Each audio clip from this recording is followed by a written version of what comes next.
Salam kaum muda Katolik sekalian, salam damai sejahtera buat kita semua. Jumpa lagi dengan saya pada kesempatan hari ini, yaitu 9 September 2021. Kali ini saya juga akan memberikan renungan atau apalah namanya. Yang jelas saya mengklaim ini bukan homili, karena kalau homili itu dia terkait langsung atau berhubungan langsung erat sekali dengan perayaan Ekaristi. Sahabat muda, sebelum kita lebih jauh pada pembahasan kali ini, baiklah kita menandai diri kita dengan tanda kemenangan Tuhan kita Yesus Kristus. Dalam nama Bapa dan Putra dan Roh Kudus. Amin. Marilah kita dengarkan kutipan Injil Tuhan kita Yesus Kristus menurut Santo Lukas. Inilah Injil suci Tuhan kita Yesus Kristus menurut Santo Lukas bab 6 ayat 27 sampai dengan 28. Dimuliakanlah Tuhan.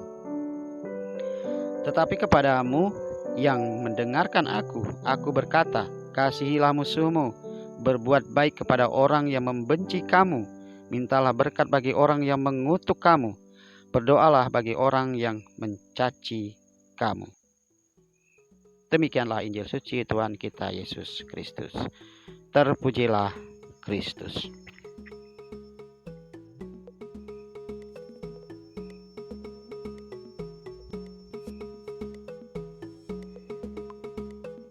Oke, kaum muda sekalian, tema renungan kita pada kesempatan hari ini yaitu belajar mengasihi, mengampuni, dan mendoakan musuhmu.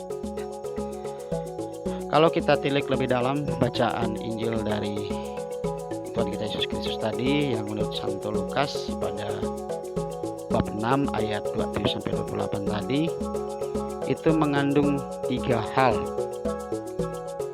Yang pertama itu kita diminta mengasihi musuh kita. Yang kedua, kita diminta untuk mengampuni musuh kita. Dan yang ketiga, kita diminta untuk mendoakan, bahkan kita disarankan juga minta berkat kepada musuh kita. Pertanyaannya, mungkinkah itu bisa kita lakukan? Atau maukah kita melakukannya?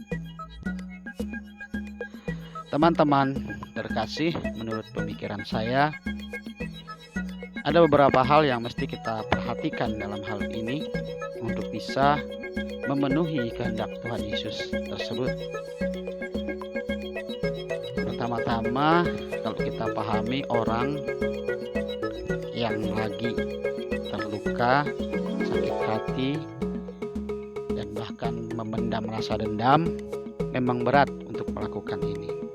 Dan mudah-mudahan ini tidak terjadi pada diri kita sebagai kaum muda. Nah, dalam hal ini apa yang mesti kita lakukan untuk bisa melakukan kehendak Tuhan Yesus tersebut seperti yang tersirat dalam Injil tadi? Yang pertama, menurut saya itu sebaiknya kita memperbanyak doa kita kepada Tuhan Yesus dan mohon petunjuknya. Mungkin 1 atau 2 kali agak terasa berat. Tetapi jika kita lakukan dengan terus-menerus, saya yakin dan percaya dengan seiringnya waktu, perasaan sakit, dendam, dan kebencian yang ada dalam diri kita akan berkurang. Jadi dalam hal ini, mungkin kita sedikit mampu menerapkan beberapa poin yang dimintakan Tuhan Yesus tadi yang tersirat dalam Injilnya. Yang kedua, jangan biarkan perasaan sakit, dendam, benci menguasai kita. Mari belajar melepaskan semuanya itu dari pikiran kita. Dengan cara bagaimana? Salah satunya menyibukkan diri dengan berbagai kegiatan positif, apalagi kegiatan-kegiatan yang berhubungan dengan kegiatan rohani. Mungkin dengan demikian bisa melupakan kejadian yang memilukan tersebut, atau Hindari situasi dan kondisi yang bisa memicu kembali perasaan kebencian, dendam, dan sakit hati kita. Salah satu contohnya mungkin kita menghindari nonton film-film yang isi ceritanya tentang balas dendam, atau kita menghindari tempat-tempat atau situasi tertentu yang bisa membangkitkan kembali memori kita terhadap suatu kejadian yang memilukan hati kita. Kemudian teman-teman, yang ketiga, belajar mendalami keikhlasan, karena apapun itu, baik berupa benda, makhluk hidup, manusia atau hewan, tak akan selamanya menjadi milik kita. Karena dengan berbagai cara semua akan hilang, pergi dari kehidupan kita. Artinya apapun yang ada di sekitar kita sifatnya fana, termasuk diri kita. Apapun yang kita sayangi dalam hidup kita, cepat atau lambat akan pergi atau hilang dari sisi kita atau di hadapan kita. Kemudian yang kelima, sahabat muda, kita hanya punya dua pilihan, yaitu tetap mempertahankan kebencian, dendam, dan sakit hati dengan segala risikonya. Paling tidak yang kita rasakan, kita pasti tersiksa oleh perasaan dan rasa benci itu serta dendam. Kita pasti, ya, kalau hal itu terjadi, itu ada dendam, ada benci, ada sakit hati, itu menguras energi, bahkan menguras pikiran kita. Apakah itu tidak menyakitkan, sahabat muda? Karena saya juga sebagai manusia biasa mengalami hal yang sama, dan ya, sebenarnya sangat menyiksa sekali dan menguras energi. Dan sayang sekali kalau energi kita terbuang percuma hanya untuk memikirkan rasa sakit hati, balas dendam, dan kebencian. Dan apa kita yakin bahwa orang yang kita benci, kita dendamkan itu merespon tindakan kita, atau dia tidak pernah sama sekali merasa bagaimana dengan kita? Itu kan tambah menyakitkan sebenarnya. Dia merasa tidak bersalah malahan. Kemudian maukah kita berusaha move on untuk kembali segar, hidup, bersemangat, dan melupakan semuanya? Dan menurut saya, serahkan sepenuh hati kepada kehendak Tuhan. Dan dengan demikian, yang sangat kita perlukan dalam hidup kita adalah rahmat, karunia, serta berkat dari Allah. Artinya, mana yang lebih penting, kita masih tetap bertahan dengan dendam dan kebencian kita, atau kita move on, kita mengejar berkat, rahmat, serta karunia Tuhan? Mana yang lebih penting? Silakan teman-teman kaum muda menilai sendiri. Kemudian mengerti dengan firman Tuhan tentang hukum tabur Tuhan. Banyak contoh dalam kehidupan nyata bagaimana seseorang yang memilih atau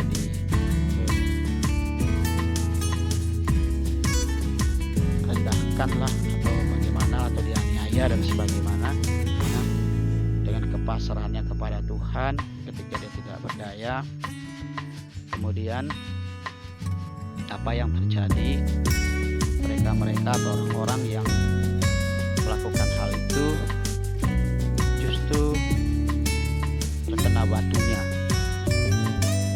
Saya tidak mau sebutkan peristiwa apa, tapi banyak yang bisa kita dengar, kita pelajari dari kehidupan nyata kita sehari-hari.